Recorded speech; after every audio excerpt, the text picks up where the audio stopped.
ছেলেরা ফিরে আসো আল্লাহর দিকে, চরিত্রটা ভালো করো, ইনশাআল্লাহ একজন হালাল পবিত্র স্ত্রী তোমার জীবনে মিলবে, তোমার দুনিয়াটা আল্লাহর কসম জান্নাতের টুকরা হয়ে যাবে। সুখে তো দরকার সুখ পবিত্র স্ত্রীর মধ্যে, আনন্দ দরকার আনন্দ হালাল স্ত্রীর মধ্যে, খোদার কসম। আল্লাহ আমাদেরকে বুঝার তৌফিক দেন। ওমিন কুল্লি শাইইন খালাকনা যাওজাইনি লাআল্লাকুম তাযাক্কারুন। এই যে তৃতীয় শেষ, আল্লাহ বলেন আমি তোমাদের এই যে যেটা আমি বলে ফেলছি, আল্লাহ বলে 3 নাম্বার কুদরত হলো আমি আল্লাহ এই সৃষ্টি জগতের সব কিছু বানিয়েছি জোড়ায় জোড়ায়। কিভাবে? জোড়ায় জোড়ায় জোড়ায় জোড়ায়, বুঝছেন না কথা? জোড়ায় জোড়ায় জোড়ায় জোড়ায়। এই যে আমাদের জোড়া তো আমরা বুঝি নারী এবং পুরুষ, এইটাই জোড়ায় জোড়ায়। সব কিছুর মধ্যে আল্লাহ বলেন আমার জোড়া আছে। শুধু আমি একক, তাওহীদ মেরি সিফাত, এক থাকা, এক হওয়া, একজন, এটা শুধু আল্লাহর বৈশিষ্ট্য। লা ইলাহা তাওহীদ, এক একক, এটা কার সিফাত? আর সব কিছু জোড়ায় জোড়া। আমার সমস্ত সৃষ্টি জোড়ায় জোড়া, এটার মধ্যে মিল আছে। এই আলো, এই অন্ধকার, এই রাত, এই দিন, এই আসমান, এই জমিন, এই রোদ, এই বৃষ্টি, এই হাসি, এই কান্না, এই আনন্দ, এই বেদনা, এই দুঃখ, এই সুখ, এই যে সব কিছুর মধ্যে এরকম জোড়া আছে। এগুলো আল্লাহই জানে কোনটা কেমনে জোড়া, কোনটার লোক। বাকি সব কিছু কিভাবে জোড়ায়। আল্লাহ বলেন এই জোড়ার সাথে জোড়া মিললে এটাই শান্তি, এটা আমি আল্লাহ তৈরি করেছি। এজন্য বললাম আল্লাহ বলছে আমি প্রত্যেকটা পুরুষের জন্য তার জোড়া স্ত্রী বানিয়েছি। তুমি অপেক্ষা করো তার জন্য আল্লাহর পক্ষ থেকে যেই স্ত্রী, যেই জোড়া, এটা যখন আল্লাহর দয়ায় মিলবে, সমাজের মা বাবার উত্তম পরামর্শে, হ্যাঁ, তখন ইনশাআল্লাহ আল্লাহর দয়ায় হালাল স্ত্রী জোড়া মিলবে। আল্লাহ বলে লিতাসকুনু ইলাইহা, তখন শান্তি পাবে, প্রশান্তি পাবে।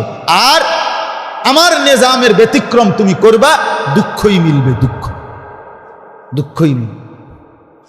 আল্লাহ আমাদেরকে বুঝ দেন। চলেন এই কথা 3টা শেষ। 1 নাম্বার, মাথার উপরে এই আসমান বিস্তীর্ণ কে বানিয়েছেন? 2 নাম্বার, পায়ের নিচের জমিন এতটা সুন্দরভাবে কে বিছিয়েছেন? 3 নাম্বার, সব কিছুকে জোড়ায় জোড়ায় বানিয়েছেন কে? লাআল্লাকুম তাযাক্কারুন। আল্লাহ বলে কেন আসমান বানাইলাম, কেন জমিন বানাইলাম, কেন জোড়ায় জোড়ায় সব কিছু বানাইলাম? লাআল্লাকুম তাযাক্কারুন, তোমরা সকলেই উপদেশ গ্রহণ করার জন্য, উপদেশ গ্রহণ করার জন্য, উপদেশ গ্রহণ করার জন্য, আমাকে চিনবার জন্য, আমার গোলামি করার জন্য, আমি আল্লাহর বন্দেগী করার জন্য। অতএব শেষ কথা আল্লাহ বলেন ফাফিরু ইলাল্লাহ। হে নবী, আপনি সবাইকে বলেন ও আল্লাহর বান্দারা, তোমরা সব ছেড়ে, দুনিয়া ছেড়ে, শয়তানের প্রলোভন ছেড়ে তোমরা সবাই আল্লাহর দিকে ফিরে আসো, তওবা করো, তওবা করো, ফিরে আসো। ফাফিরু ইলাল্লাহ। আল্লাহ বলে বন্ধু আমনে কোন আপনার উম্মতকে, আমার বান্দাকে, যে ও আল্লাহর বান্দারা তোমরা আল্লাহর দিকে ফিরে আসো, আল্লাহর দিকে ফিরে আসো, আল্লাহর দিকে। আল্লাহর কাছেই সুখ, আল্লাহর কাছেই শান্তি, আল্লাহর কাছেই নিরাপত্তা, আল্লাহর কাছে স্বস্তি, আল্লাহর কাছেই দুনিয়ার স্থায়িত্ব, আল্লাহর কাছে আখিরাতের স্থায়িত্ব, আল্লাহর কাছেই দুনিয়ার নিরাপত্তা, আল্লাহর কাছেই আখিরাতের জান্নাত। অতএব ফিরতে হবে কার কাছে? আসতে হবে কার কাছে? ইন্নী লাকুম মিনহু নাযীরুম মুবিন। আল্লাহ বলেন নবী আপনি বলে দেন ও দুনিয়াবাসী, আমি মুহাম্মদ সুস্পষ্ট ভয় প্রদর্শনকারী আল্লাহর পক্ষ থেকে, আমি রাসূল, আমি তোমাদেরকে আল্লাহর ভয় দেখাচ্ছি, কবরের ভয় দেখাচ্ছি, জাহান্নামের ভয় দেখাচ্ছি, হাসরের ময়দানের ভয় দেখাচ্ছি। সর্বশেষ আবার বলছে ওয়ালা তাজআলু মাআল্লাহি ইলাহান আখার। নবী এটাও বলে দেন যে ও দুনিয়ার মানুষ, জীবনের কোনো কিছুতে তোমরা আল্লাহকে বাদ দিয়ে আল্লাহর সাথে আর কাউকে ডেকো না, আর কাউকে রেখো না, শিরিক করো না, আল্লাহর ছাড়া কারো কাছে কিছু বলো না, কারো কাছে কিছু চেয়েও না।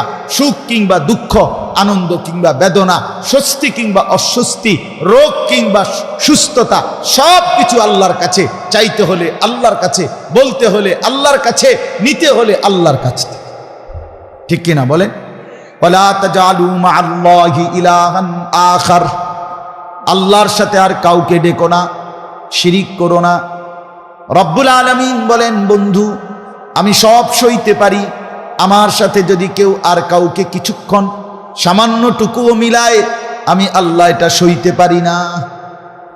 ইন্নী লাকুম মিনহু নাযীরুম মুবিন। আবারও একই কথা আল্লাহ বলেন। বন্ধু আপনি আবারও বলেন, ও দুনিয়াবাসী, আমি মুহাম্মদ আল্লাহর পক্ষ থেকে ভয় প্রদর্শনকারী, সুস্পষ্ট। আমি মুহাম্মদ রাসূলুল্লাহ সাল্লাল্লাহু আলাইহি ওয়াসাল্লাম, আমি তোমাদেরকে ভয় দেখাচ্ছি। বন্ধু আমার, 23টা বছর আল্লাহর নবী মানুষগুলোকে আল্লাহর ভয় দেখিয়েছেন, জাহান্নামের ভয় দেখিয়েছেন, আখিরাতের ভয় দেখিয়েছেন। বন্ধু, 23 বছর নবীর মেহনতকে যদি কদর না করেন, হাসরের ময়দানে সুপারিশ মিলবে না, হাউজে কাউসারের পানি মিলবে না। হাউজে কাউসারের পানি আপনার বাবার সম্পত্তি না, সুপারিশ আপনার বাবার সম্পত্তি না। সুপারিশ করবেন নবীজি, হাউজে কাউসারের পানি দিবেন নবীজি। আল্লাহর কসম, আল্লাহর নবী সাল্লাল্লাহু আলাইহি সাল্লাম হাসরের ময়দানে জিজ্ঞেস করবে, উম্মত 23 বছর আমি কষ্ট করে বিনিময়ে আমি তোর কাছ থেকে কি পেলাম সেটা আগে বুঝায় দে। তখন কি বলবেন? কি বলবেন? প্রত্যেককে, কোরআনে আছে, নবীজির সামনে প্রত্যেকের আমলনামা খোলা হবে। ওয়াজিনা বিকা আলা হাউলা'i শাহীদা। নবীজিকে আল্লাহ বলছে আপনার সামনে উপস্থিত রাইখা আমি দেখাবো। নবীজি আমলনামা দেখে আল্লাহর নবী জিজ্ঞেস করবে, উম্মত এটা কি? উম্মত দিনের পর দিন ফজরের নামাজ কোথায়? জোহরের নামাজ কোথায়? উম্মত 30 বছরের ব্যবসার মধ্যে একটা হালাল নাই। সুদের এত টাকা দরকার, ঘুষের এত টাকা দরকার। উম্মত যৌবনের পুরাটা সময় মোবাইল দেখে, ছবি দেখে, নাচ গান দেখে, উলঙ্গ দৃশ্য দেখে নষ্ট করে ফেলেছ। আজ আমি কিসের সুপারিশ করব উম্মত? আমি এটা নিয়ে আমার আল্লাহর সামনে কেমনে দেখাবো? আমি কিভাবে বলবো? হযরত মাওলানা তারেক জামিল সাহেব বলেন, হাসরের ময়দানে নবীজি, আহাবাফ শুনেন, শেষ কথা আমার, হাসরের ময়দানে নবীজি নিজের পিঠ মোবারক চাদর সরাইয়া ফেলবেন আর উম্মতকে দেখায় বলবেন, উম্মত দেখ না, আমার পিঠ চালনির মতো ছিদ্র ছিদ্র। তায়েফের পাথরের আঘাতে আমি এই পরিমাণ ব্যথা পাইছি, আহত হয়েছি, রক্তাক্ত হয়েছি, মৃত্যু পর্যন্ত আর আমার ছিদ্রগুলো আর গোশত দিয়া পুরায় নাই। আমি এই ছিদ্র নিয়েই কবরে আসছি। আমার 23 বছরের এই কষ্ট, এই আমানত, আমার উহুদের দান শহীদ, আমার পেটে পাথর বাঁধা, আমার সাহাবীদের এই শাহাদাত, আমার বেলালের এত কষ্ট, খাব্বাবের এত জুলুম নির্যাতন সহ্য করা, বিনিময় উম্মত কি নিয়ে আসছে? কি নিয়ে আসছে? জিন্দেগি কোনো কদর করলেন না। আবার বলছি, ইন্নী লাকুম মিনহু নাযীরুম মুবিন। আল্লাহ বলছে, নবী শুনাইছে, 2 বার, পরপর 2 বার বলছে, উম্মত আমি কিন্তু ভয় প্রদর্শন করলাম। আমি আমার আল্লাহর ভয় দেখাই, আমি আখিরাতের ভয় দেখাই। এজন্য ছেলেরা, বাপ, ফিরে আসো। বন্ধু, শুধু এই সস্তা ভালোবাসায় হবে না দোস্ত। তুমি তোমার চুল কাফেরের মতো, আমি একরকম, তুমি আরেক রকম, তুমি একরকম, আমি আরেক রকম। আর তুমি যদি বলো আমাকে মহব্বত করো, পছন্দ, ওই মাওলানা ফজলুল হক ভাই বললেন, এ কথা বলা তো সহজ করে বলে দিলেন যে অনেক ছেলে, অনেক যুবক জিজ্ঞেস করে যে হুজুর কখন আসবে। তো এই যে জিজ্ঞেস, এই ভালোবাসা, এই মহব্বত আমিও বুঝি, আমি অনুভব করি, আমি হৃদয় দিয়েই উপলব্ধি করি। এটা তো আমার এলাকা, আমি মনে করি এটা আমার নিজের মাদ্রাসা। এই পছন্দ তো আমার আছে, ঠিক আছে, কিন্তু বিষয়টা তো এখানে না। বিষয়টা তো হলো বদলানো দরকার। দরকার কিনা বলেন না কেন? বদলানো দরকার। এই জন্য আমি নওজোয়ান সাথীদেরকে অনুরোধ করলাম, ভাইয়া নামাজ পড়ো, চেহারাটা সুন্দর করো, আখলাক সুন্দর করো, চরিত্রহীন হইও না।